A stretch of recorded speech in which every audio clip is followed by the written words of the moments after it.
To sketch an alias, we have to turn on the sketching tools. We can do this by either going to workflow and going to paint, which moves you into the paint workflow basically. That means we have the marking menu adjusted to the painting tools, and some of the other elements are adjusted as well.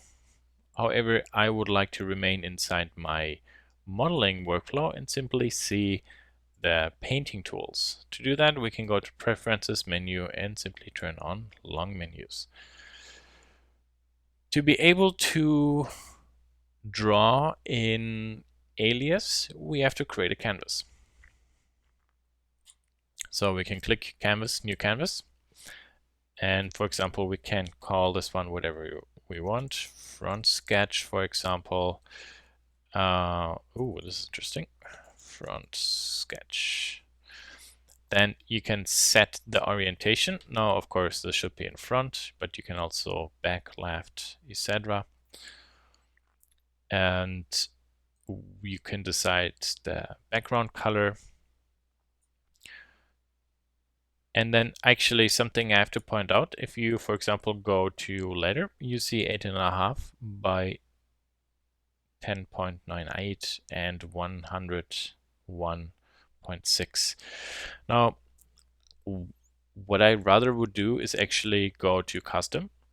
We all sketch either on tabloid or we sketch on letter. So for example, let's set this one to 11 by 8.5 by 100 dpi.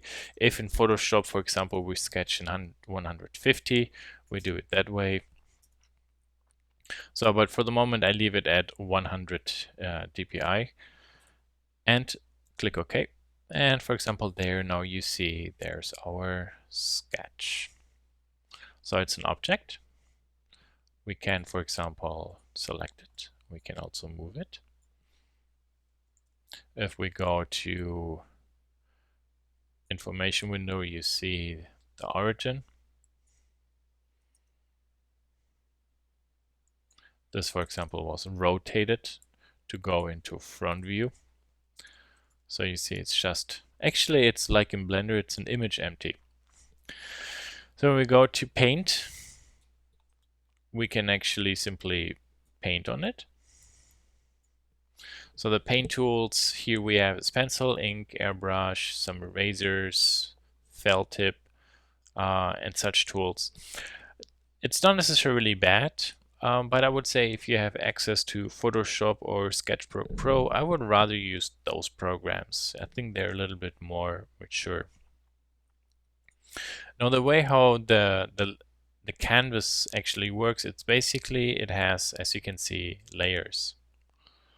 So we can actually, nope, sorry, those were the documents layers. The layers I meant are inside, where are they? Editor, canvas layer editor. So they're using layers. So let's select this object. And here, for example, you see I can turn it on and off. I can also make a new layer. And for example, here, sketch something. So where this can be really handy is when you're working on an object, on a design, and you create a canvas. So inside the software, you can make some profile studies, for example, for a different handle or such. And then you can flip between different ideas or show them. That's, for example, one area where this actually might be really usable. Now, when you sketch something and you would like to scan it in, for example, at this point, let me go to Sketchbook Pro. You see here I have one page and I made sure that the dimensions are all the same, 8 by 8.5 by 11, 100 dpi. We can bring this sketch from Sketchbook Pro actually over into Alias, and I saved it already. So I'm going to Alias, new image layer.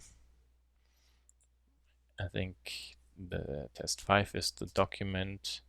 Yep. open, and there now you see actually the image being loaded. So that's a very, very easy way how to do this.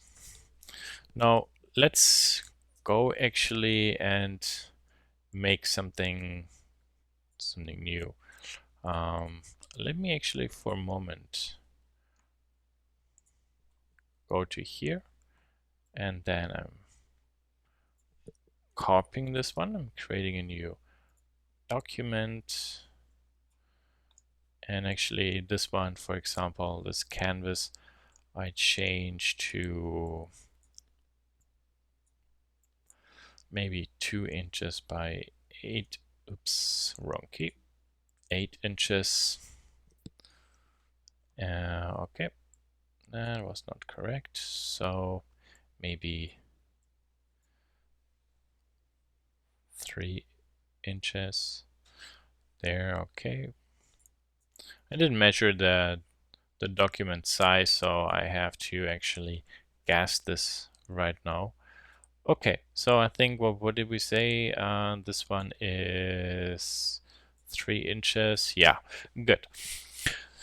So let's say you have this sketch and you want to bring this one over, but how do you establish scale? Well, we could, for example, create ourselves somewhere here a line. For example, this line here should be 3 inches. I'm going to save this one, test image 9, for example. Okay.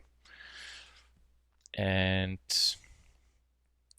let's go to here, import canvas image and test image 9.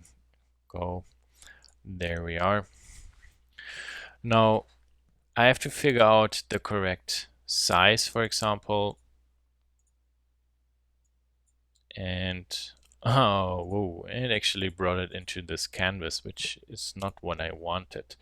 See, I loaded it as a layer, but I actually wanted to have this one as a separate image. There. Now this is really large. Now the problem we have is how big is this one?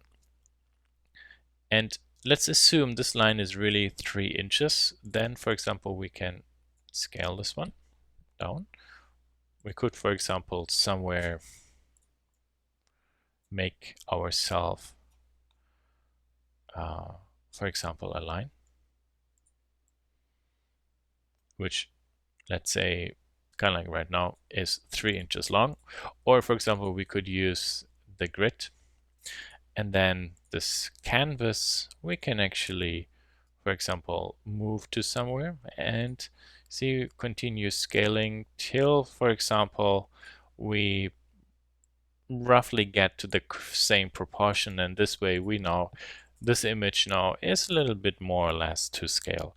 Now keep in mind, sketches are always meant to be kind of like a helper to establish an idea, but you know, when we zoom in, those lines are really thick. You could work with 300 or 400 dpi sketches, but that might slow down programs. So this, while being a little bit low tech in adjusting this image, is actually pretty usable because I still can get the basic shape. Let's say you have a situation where you did not crop your previous image and establish the scale and just have a bigger image and you would like to crop it. You can select the canvas, go to canvas. Don't actually click on the menu, just go to resize canvas, and you see you will get actually those dots actually which you can click. And you see here right now I'm actually transforming the canvas. And this is actually not scaling, I'm just simply cropping it. Click accept. Okay, and then there it is.